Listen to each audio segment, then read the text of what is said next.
se pegar uma boa ideia que tem lá no PAC, bem descrita, etc., e o governo determinar que isso vai ser um projeto a ser executado, e decolar esse projeto e for cair na mão de gestor competente, existe uma grande chance de ter êxito. Ao contrário, se decolar um projeto e cair na mão de gestor incompetente, é 100% de certeza que vai jogar dinheiro no lixo, que não vai dar nada. Isso nós estamos cansados de ver em várias situações por aí. Infelizmente,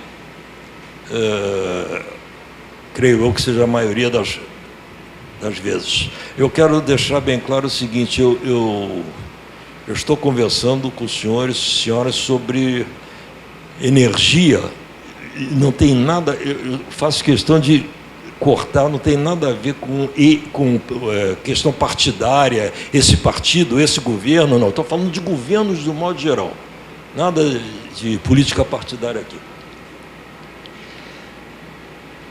Então, o que acontece?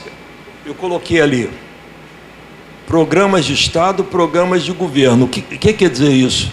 Aqui no Brasil, termina um governo com vários projetos, o outro assume. Se é de uma ideologia diferente da anterior, mesmo que seja bom para o Brasil, eles freiam para não dar colher de chá para a próxima eleição. Eu tenho o exemplo da França, que mais ou menos na época de meados da década de 70, resolveu investir pesado em energia nuclear. E chegou lá. Hoje eles têm 58 usinas nucleares funcionando, 80% da energia gerada, energia elétrica gerada é nuclear, ainda vendem para os países vizinhos, conseguiram uma economia de escala danada. E nesse tempo houve oscilação de partidos, partido de direita, partido de esquerda, mas como era programa de Estado, e a consciência do político que aquilo é bom para o país, ele não mexeu. O programa seguiu. Aqui no Brasil, mexe-se para não dar colher de chá para o outro partido. Deixa eu ver se eu puder dar uma volta.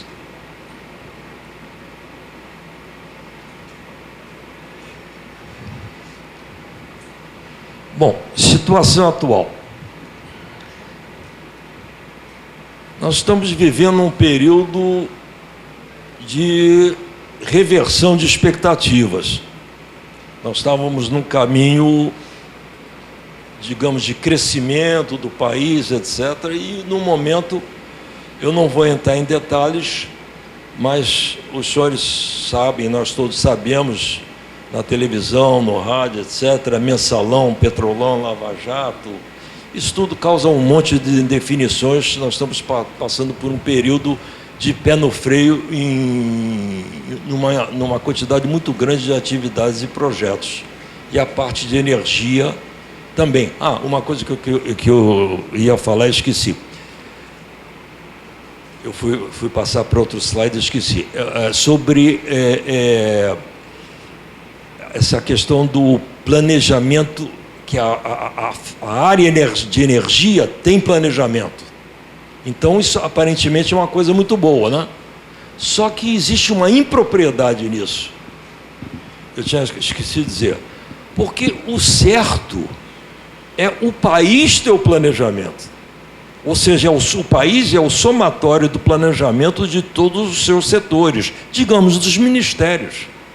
O transporte tem seu planejamento, tudo coordenado pelo Ministério do Planejamento. Não é, o Ministério do Planejamento não manda, coordena. Não manda, não mandaria, porque o Ministério do Planejamento não planeja. Então, seria o planejamento de todos, aí teríamos o planejamento Brasil. Porque ninguém vai construir uma unidade para gerar energia elétrica, ou procurar petróleo, ou fazer álcool, etc., porque está com vontade. É porque dentro do planejamento aponta que daqui a tantos anos vai precisar, porque tudo isso é muito longo. Uma hidrelétrica de grande porte ou uma nuclear demora 7 a 10 anos, se correr tudo bem, para ficar pronto. Então, o que a EPE faz? A EPE fica que nem um maluco correndo atrás de ministério por ministério, procurando informações para fazer o planejamento da parte de energia, quando aquilo devia vir tudo nas mãos deles tranquilamente, e eles seriam uma das partes que passaria para o Ministério do Planejamento, para a consolidação de tudo. Então, é um trabalho muito complicado, muito árduo da EPE, porque os outros ministérios, quase todos, não estou dizendo todos, quase todos, não têm planejamento.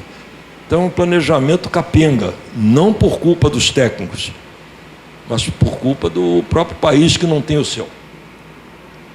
Eu tive que voltar atrás, eu peço desculpas, eu quebrei o raciocínio.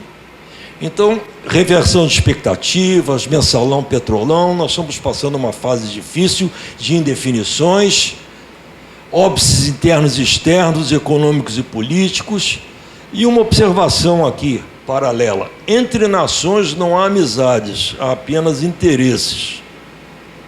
Pode parecer que não tenha muito a ver com isso que nós estamos falando, não, mas tem. Matriz energética. Energia, progresso, poder.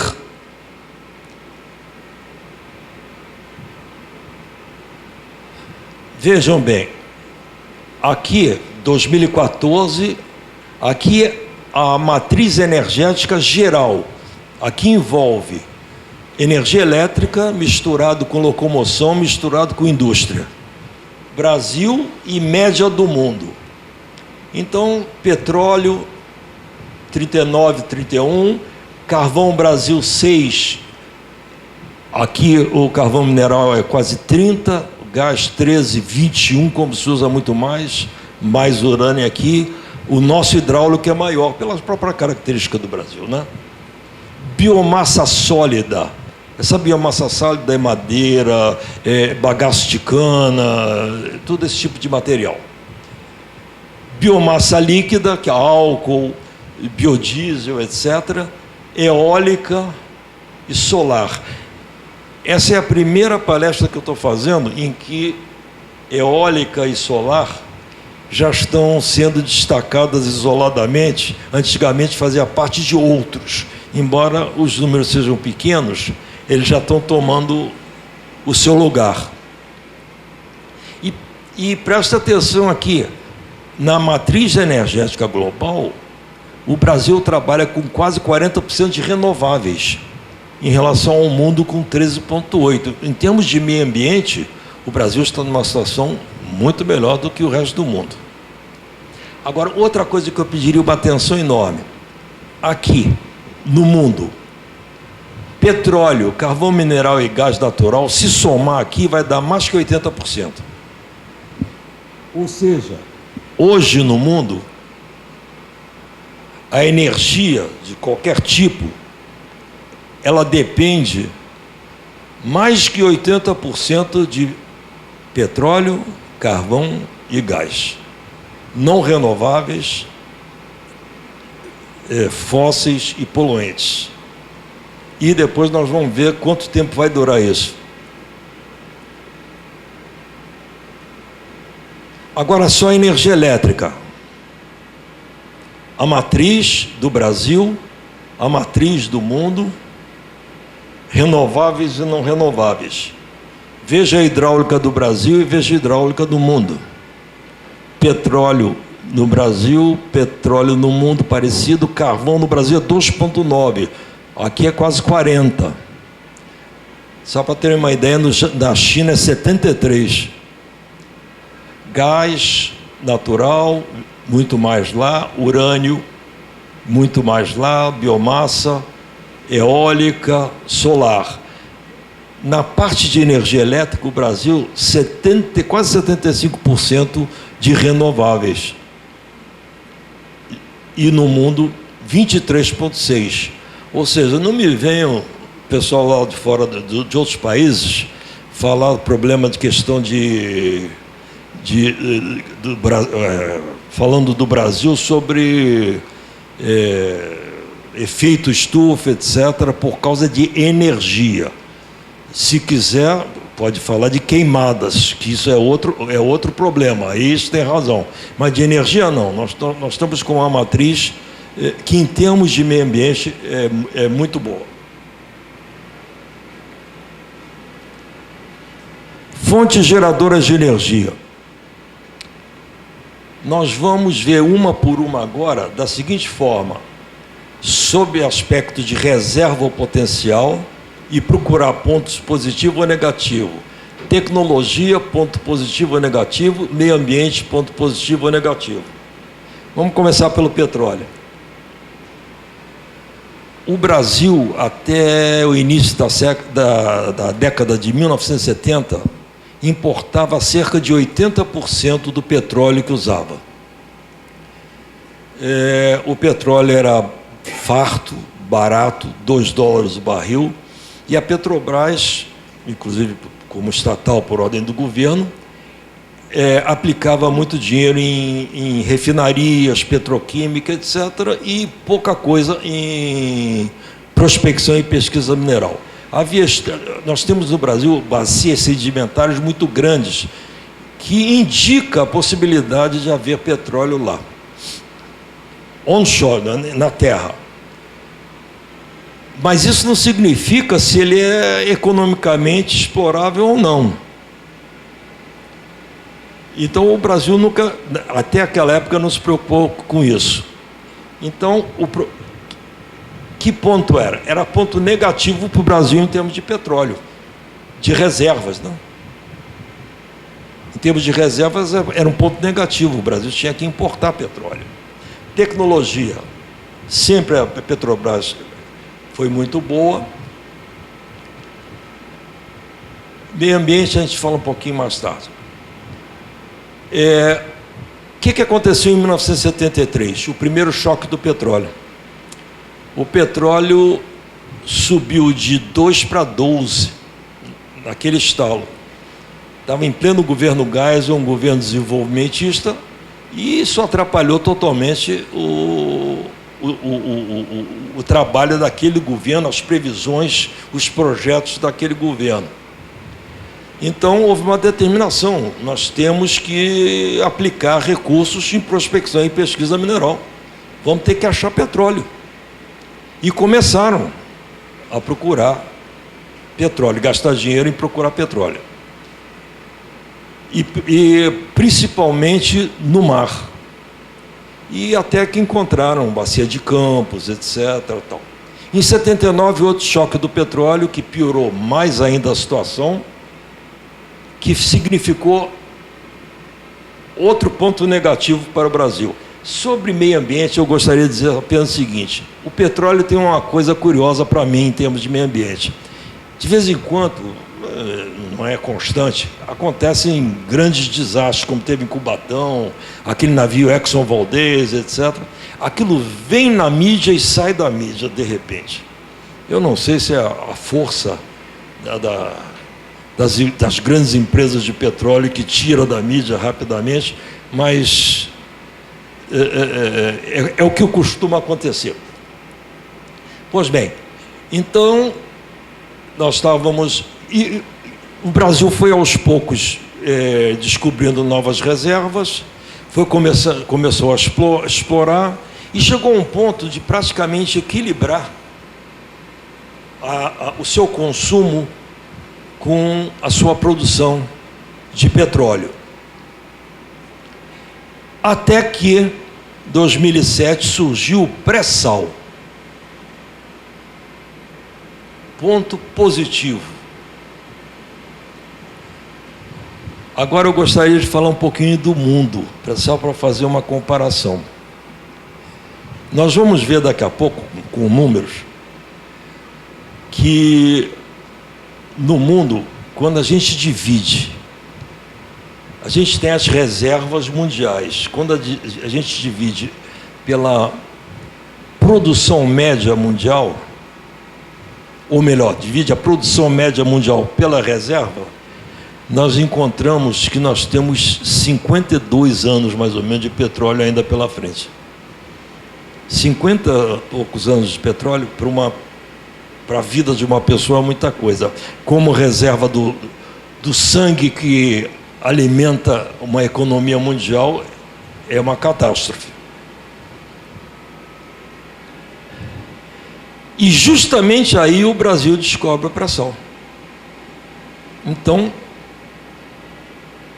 ponto positivo para o Brasil, em termos de expectativas, né? Justamente quando o mundo está desesperado e estudando profundamente fontes alternativas, da expectativa de acabar um dia, quer dizer, conseguir desenvolver tecnologia para não ser pego de surpresa no momento que o petróleo estiver caro demais ou já no fim. E o Brasil descobre. Então é um ponto altamente positivo.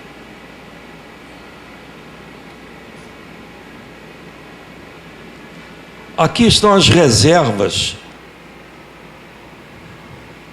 são dos principais países, a Venezuela na frente, etc. Está lá o Brasil no penúltimo lugar dessa relação, mas numa posição razoavelmente boa. E uma coisa que, quando eu disse que, logo no começo da palestra, que país desenvolvido é aquele que tem ciência e tecnologia, se os senhores olharem ali, só vão encontrar nas reservas 2 países ricos, Canadá e Estados Unidos. Quer dizer, ter petróleo não tem nada a ver com ser desenvolvido.